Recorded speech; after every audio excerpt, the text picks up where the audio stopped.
especially those from the greatest generation. Celebrating life stories is what sets Palm Garden apart, finding out what's important to them. And I love being a resource. Like Macy's Santa, if I can't help, I'll send them to Gimbel's. After all, Palm Garden is located on 34th Street. I'm Jan from Palm Garden. Call me and let's chat. 854-6262. Think you know Dex Imaging? Think again.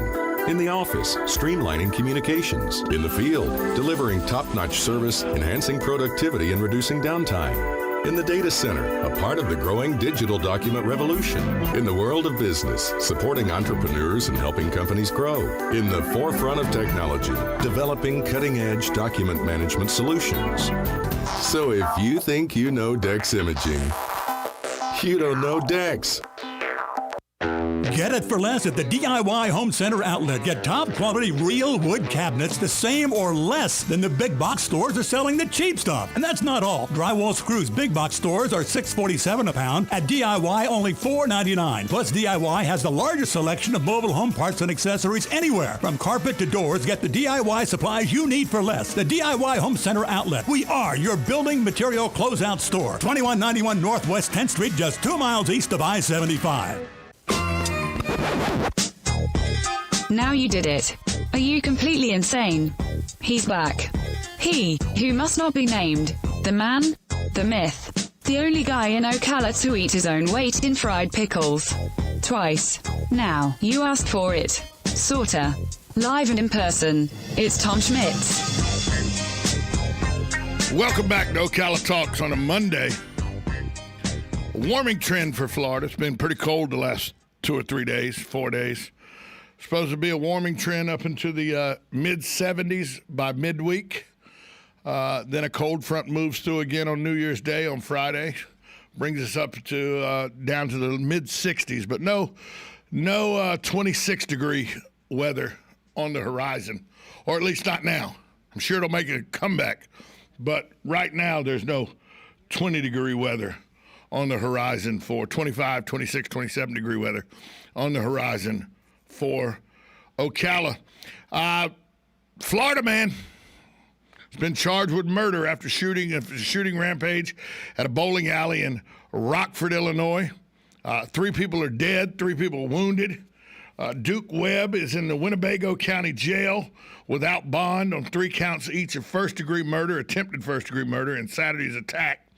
His first court appearance will be today. The police chief, Dan O'Shea, said that this is a completely random act, that there is no prior meeting of any kind of relationship between the suspect and any of the victims in the case. Rockford, it's another death in one of the deadliest years on record for the 150,000 people 90 miles west of Chicago. 35 homicides this year. The most of any year on record dating back to 1965. The next highest was in 1996 at 31. So an Army Special Forces sergeant based in Florida, charged with killing 3 and injuring 3 more in a rampage at the Illinois bowling alley in Rockford. Webb, who was taken into custody within minutes of officers arriving on the scene, tried to conceal his identity and hide 2 weapons that he had on him, but those were recovered from the scene. Still no reason for the shooting given yet, but Florida man, Army Special Forces Sergeant Duke Webb, charged with 3 counts of first-degree murder and 3 counts of attempted murder in the shooting over the weekend in Illinois at a bowling alley. You know, you don't want to speculate on what causes these kind of rampages. But I don't want to speculate because the area that it happens in and the way this election went and everything. I'm worried that you're going to find it's some nutbag that is mad that Joe Biden won the election or something like that. That's not been said or anything, but I'm talking out loud here that I hope that's not what happens, because that gives it more fuel to the fire of divisiveness in our country. So I hope that's not what is going to be the reasoning behind this. But right now they don't have a reason. The sheriff said, the police chief, Dan O'Shea, believe it's a completely random act. He said there's no prior meeting of any kind of relationship between the suspect and any of the victims in the case. So he didn't know any of the 6 victims. This, I'm about to sneeze. Ooh, on air, that would not be good. This, according to a sheriff's deputy, the sheriff, the police chief, Dan O'Shea. Just a sad story out of Rockford, Illinois.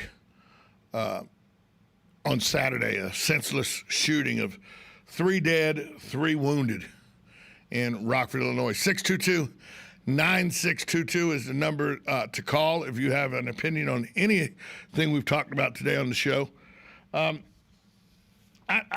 can't believe if you hadn't seen this story that you're not paying attention. But a man has been identified as the Christmas Day bomber. If you're not aware, a bomb went off in front of near the AT&T Logistics Hub in Nashville, Tennessee on Christmas Day, early in the morning on Christmas Day. Now a man has been identified as the alleged bomber. They say he died in the blast. His name, according to authorities, is Anthony Quinn Warner. He's a longtime Nashvillian who has held several IT jobs. Public record shows he has extensive experience with electronics and alarm systems. He worked as an independent computer technician for Friedrich & Clark, a real estate firm. He was he was named right away as a person of interest in the case by the Nashville police. He's believed to have acted alone in the incident, according to investigators. The U.S. attorney wants everybody to know that Anthony Warner is the bomber. He was present when the bomb went off, and he perished in the bombing. Federal agents swarmed his house in Antioch and the Friedrich and Clark real estate offices in Nashville. Google Street views of Warner's home show a white RV parked behind a wooden fence on the property. His neighbors reported seeing the RV at the home for years. As you all know, a white RV, of course, was the vehicle that is alleged to have initiated the blast Friday morning on 2nd Avenue in Nashville. A speaker system was broadcasting a warning to vacate the area. That had to be surreal to hear that warning. Vacate this area immediately. When you hear it, when you see the videos of it, you hear that warning. That's got to be very disconcerting to anybody that was around. The speaker played in the area moments before the blast. The speakers were playing the wistful song "Downtown" by Petula Clark. The lyric about going to the city to seek refuge from sadness. The lights are much brighter there. Well, they were when that bomb went off. But it just leads people to think there's more to the story. Here's a guy that was not known on any chatter sites or anything, nothing known about him. He puts a bomb out there that gives a warning for people not to be around because it's fixing to go off. It was saying, warning, evacuate the area, bomb, it was warning everybody. So people vacated the area. It destroyed the communications for AT&T out of their hub, where it disrupted communications for 911 systems, alarm systems, ATM systems, banking systems, home systems, internet systems, cell services from Kentucky all the way to northern Alabama. No motive for the bombing has been given yet. And it just, with people, with the warning out there to not, to vacate so nobody got hurt, and the communication systems getting destroyed and everything. Well, it wasn't long before conspiracy theories started. There's no given, when the police or investigators or news media don't give you a reason why something happens, people start speculating, and then conspiracy theories start. And that got me thinking, conspiracy theory. How's this a conspiracy theory? Well, all you got to do is go to Twitter, Facebook, Reddit, Instagram, Pinterest. There's a lot of different posts out there all talking about conspiracy theories on this bombing already. When we come back from break, I'll tell you a little bit about that conspiracy theory people are talking about. I don't know how much truth I put into it, but we'll talk about that because neighbors said that Werner never talked about politics, kept to himself.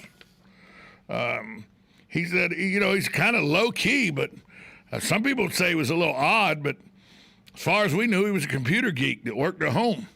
I mean, he had lights and security cameras outside his house like everybody did. He worked a lot in his yard. He built the fence around his yard himself.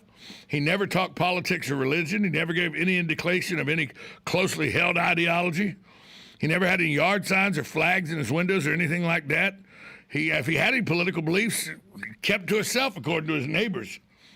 So neighbors didn't even really pay much attention to it until the FBI and ATF showed up. They saw the police there and go, hey, is that our neighbor's RV? Now that the police are here and everything, that RV's gone. So they started thinking about that. Well, the conspiracy theorists are out.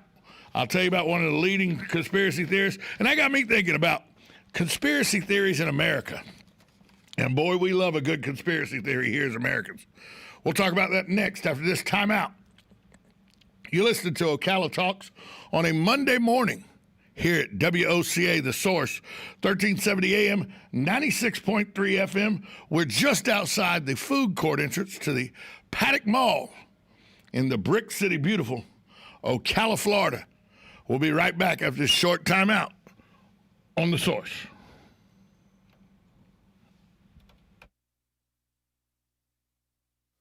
Broadcasting from the Paddock Mall Studios, this is WOCA, Ocala, Gainesville, The Villages, 1370 AM, 96.3 FM, The Source.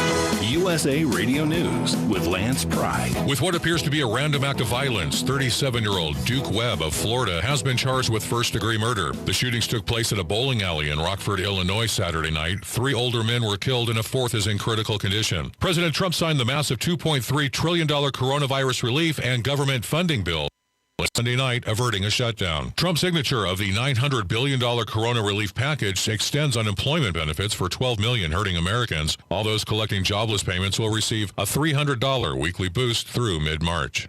The average American will spend the equivalent of 44 years looking at some kind of digital screen, according to a recent survey of 2,000 adults. The survey revealed in a typical day, Americans spend 4 hours and 30 minutes watching TV, 4 hours and 33 minutes looking at a smartphone, over 3 hours using a gaming device, and nearly 5 hours on a laptop. This is USA Radio News. Attention business owners body slammed by overwhelming debt. If your business